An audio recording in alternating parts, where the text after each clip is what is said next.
Assalamualaikum warahmatullahi wabarakatuh. Hari ini saya nak buat ulasan perlawanan di antara MU menentang Leicester City. MU menang 1-0 hasil jaringan daripada Sancho yang dimulakan daripada Dalot kepada Bruno, kepada Rashford dan kepada Sancho. Is that a great goal and is that a great teamwork goal lah.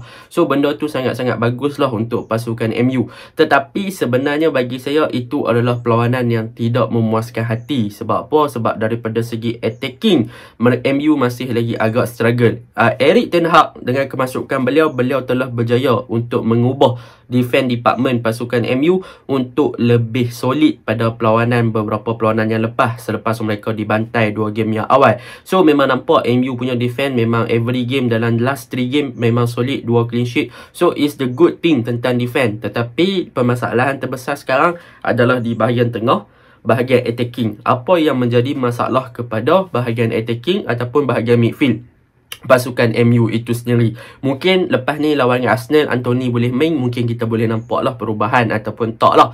And so benda tu yang kita akan tengok lah. So tanpa membuang masa, mari kita masuk ke dalam ulasan perlawanan. Untuk ulasan perlawanan kali ini, memang saya boleh cakapkan tentang Manchester United. Perkara yang paling positif adalah tentang back 4 pasukan MU, iaitu Varane dengan Martinez sebagai 2 centre back. Mereka sangat-sangat bagus dan mereka sangat-sangat cemerlang daripada segi untuk membaca gerakan-gerakan yang cuba dilakukan oleh pemain Leicester. Dan banyak through ball ataupun hantaran-hantaran yang cuba dilakukan oleh pasukan Leicester berjaya dibaca dengan mudah dan berjaya diintercept dengan mudah oleh Varane dan juga Martinez. Mereka juga mempunyai combination daripada segi komunikasi yang bagus. Disiplin memang kita boleh nampak mereka sangat disiplin. Daripada segi compact, mereka memang compact untuk 2 centre back ni. Dan yang paling penting, mereka berjaya untuk menutup ruang-ruang yang kecil daripada pemain-pemain Leicester City menghantar ataupun melakukan killer passing masuk ke dalam D-box ataupun kawasan kotak penalti pasukan MU lah. So Varane dengan Martinez memang every game nampak mereka punya improvement, mereka sangat meningkat, mereka punya persefahaman makin bagus lah. So benda tu yang kita suka. Dan kita boleh lihat juga apabila Varane dan juga Martinez digandingkan bersama, mereka lebih yakin untuk memegang bola di kawasan sendiri walaupun di pressure. Dan kita boleh lihat bagaimana mereka juga boleh involve dengan De Gea apabila mereka buat back pass kepada De Gea. De Gea pun dah tak gelabah dah untuk start ataupun passing balik kepada Varane ataupun Martinez, ataupun bila dia dapat bola kena pressure dengan teruk, barulah De Gea akan clear ball. So De Gea nampak lebih yakin disebabkan Varane dengan Martinez punya persefahaman dan juga performance yang lebih better daripada Maguire lah. So that is the good thing lah untuk defense department bagi duo centre back MU ni. Dan untuk full back pula bagi Dalot dengan Tyrone Malacia, bagi saya mereka berdua ni memang improve lagi untuk game ni. Memang saya boleh puji, especially Dalot. Sebab apa? Sebelum ni mereka meragui tentang kemampuan Dalot apabila bermain bersama dengan Maguire. Kalau awak main dengan Maguire, awak pun takut kan. So untuk game ni Dalot berjaya buktikan sekali lagi yang beliau boleh bermain dengan baik. Defensively beliau adalah player yang cemerlang, dan daripada segi overlap dan juga membantu bahagian hadapan serta untuk react kepada first ball pun beliau berjaya dengan sangat cemerlang. Yang mana hantaran jauh daripada Leicester ketika nak start the build up, dia berjaya baca, dia berjaya ambil bola tu dan start untuk passing kepada Bruno, lepas tu buka kepada Rashford, kepada Sancho. That is a good team goal. So bagi saya Dalot dah mula improve dan dia buktikan yang dia boleh connect antara centre back dengan baik. Dia berjaya untuk partner dengan Varane sangat-sangat baik. Sebab apa? Sebab centre back dengan full back ni mereka saling melengkapi antara satu sama lain. So kalau awak bagi kepercayaan kepada centre back bagi kepercayaan kepada full back, maka full back akan buat lagi better lah. Sebab cover up untuk tempat di bahagian kanan tu bukannya senang. So Dalot dia boleh buat benda tu dengan sangat-sangat bagus lah. Dia boleh defend, dia boleh nak buat overlap. Berbeza pula dengan Malacia di bahagian kiri, yang mana untuk 2 game lah ni Malacia nampaknya dia diberikan peranan more to inverted fullback, yang mana dia more to defensive ataupun akan masuk ke bahagian tengah bersama dengan McTom di bahagian tengah lah. So benda tu bagus lah untuk Malacia cover up bahagian midfield MU, yang mana Eriksen tak boleh nak buat kerja defensif dengan sangat bagus sangat sebab Eriksen ni more to offensive player. So apabila Malacia cover up masuk ke bahagian tengah, maka MU akan ada lebih player dan Malacia boleh bantu untuk membuat kerja-kerja bertahan ni di bahagian tengah ataupun disrupt lah bahagian ataupun attacking force pasukan Leicester. Dan yang paling penting, Malacia ni dia punya recovery recovery phase.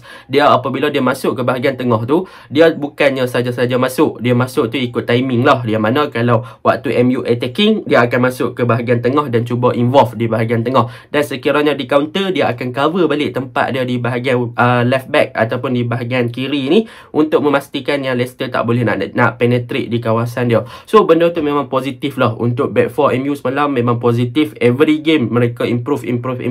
Itu benda yang saya sangat suka. Sebab sebelum ni MU memang terkenal dengan kelemahan di bahagian pertahanan. Tetapi dalam game ni memang MU improve defense is the best thing for me lah. Sebab mereka berjaya untuk kekalkan momentum, bertahan dengan baik dalam 3 game berturut-turut. So itu untuk defense. Dan untuk De Gea, bagi saya game ni beliau melakukan penyelamatan yang bagus. Satu goal saving yang sangat bagus. So De Gea pun perform game ni. Dia tak mudah gelabah macam game lawan Brighton dan Brentford apabila di pressure. Yang mana kita boleh tengok apabila ditekan oleh pemain-pemain Leicester pada perlawanan ni, sehingga dalam kawasan di box sendiri, De Gea masih lagi ada ketenangan. Dia pun cepat release ball. Dia tahu nak clear ball. Dia dah tak buat kesilapan mudah bagi dekat Maguire ataupun passing kat Eriksen dan sebagainya apabila ditekan oleh pihak lawan. So De Gea nampak lebih tenang. Dia lebih matang apabila Varane dengan Martinez ada di hadapan dia. So De Gea pun improve a lot lah daripada game ke game. De Gea pun dah mula lebih yakin diri dia balik dan lebih berani untuk pegang bola dan lebih berani untuk membuat keputusan yang lebih baik dalam setiap pergerakan beliau dan juga setiap passing beliau dan setiap clearance beliau. So De Gea pun antara player yang improve. Untuk bahagian tengah, bagi saya untuk game ni Bruno improve a lot. Bruno Fernandes seperti mana yang kita tahu, dia bukannya wide attacking midfielder, tetapi untuk game ni dia pandai, yang mana dia boleh connect dengan Sancho dengan baik. Dia involve di bahagian kanan, mostly di bahagian kanan dengan sangat baik. Dia cover up bahagian wide area dengan baik. Cumanya sayang pada game ni Elanga tak berapa menjadilah, tapi Bruno menjadi. Kalau Elanga menjadi tu, kemungkinan besar Bruno mungkin boleh jadi player ataupun banyak gerakan yang lebih terhasil lah. Tetapi overall game dalam 15 minit yang terakhir, kita nampak lah Bruno banyak bagi contribution di bahagian kanan, di bahagian tengah. Dia banyak untuk bergerakkan bola. So Bruno antara player yang menarik perhatian saya lah. Lepas tu Eriksen is really a good player. Saya nampak Ten Hag sangat mempercayaikan beliau sampai bagi minit 90 pun tak bawa keluar Eriksen. Even Eriksen boleh dikatakan dia tak boleh nak main 90, tetapi Erik Ten Hag percaya lagi kan. So benda tu macam saya was-was juga, kenapa Ten Hag still give Eriksen untuk berada dalam padang, padahal pemain tu bukannya dah tak larat. Kita tahu dengan masalah jantung dan sebagainya kan. So mungkin Ten Hag boleh perbaikilah daripada segi substitution ataupun pergantian. Sebab apa, Sancho pun dia tak percaya boleh main 90 minit, tetapi Eriksen dia percaya. Sampai kawan tu memang nampak penat lah kan. So benda tu Ten Hag perlu perbaikilah. Cumanya daripada segi contribution dan juga distribution ball, Eriksen memang bagus untuk bertindak lebih kepada ofensif kan. So dengan kehadiran Casemiro dalam skuad ni, bagi saya semalam Casemiro masuk, cumanya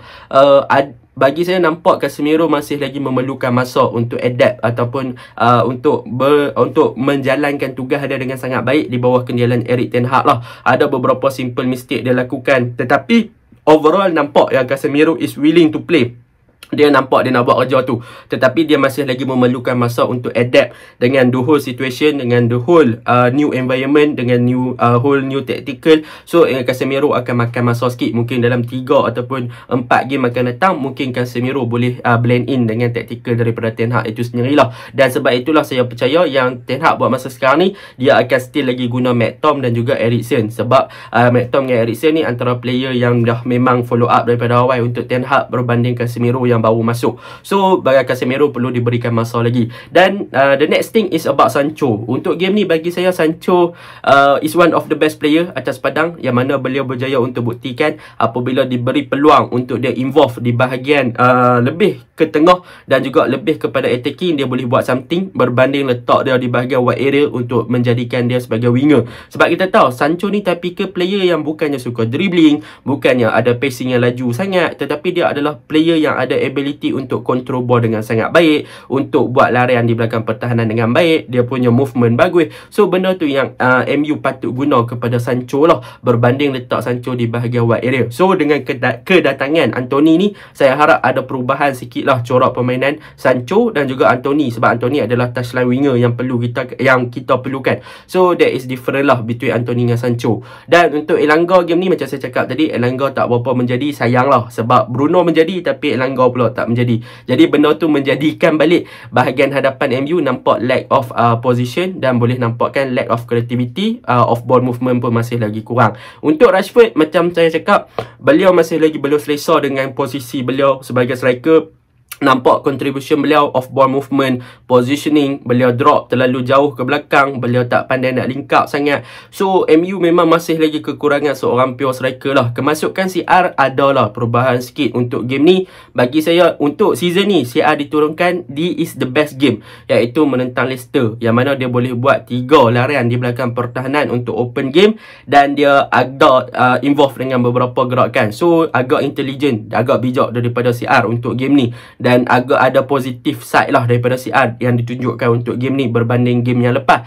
Tetapi daripada segi pacing, daripada segi kelajuan, daripada segi gerakan, beliau boleh dikatakan dah kurang. Mungkin faktor umur, beliau pun dah mula untuk memberi impact kepada body beliau. So benda tu memang kita boleh nampak dengan sangat ketara lah. Tetapi kemasukan CR tu nampak lah untuk game ni memang boleh dikatakan is the best game yang dia main sepanjang diturunkan di bawah Erik ten Hag. Secara overallnya MU masih lagi banyak perlu diperbaiki, sama ada daripada segi creativity, off ball movement, pergerakan di hadapan, midfield, di middle third, semua kena perbaiki lagi untuk memastikan yang mereka boleh boleh untuk keep position, terutamanya apabila dapat satu gol mereka tak fokus untuk defense sangat. And untuk defense department memang saya puji lah. Untuk attacking dan juga midfield still need improvement untuk every game, except Sancho. Sancho is different lah. Sancho untuk game-game dia dah konsisten. So itu je lah ulasan saya. Assalamualaikum.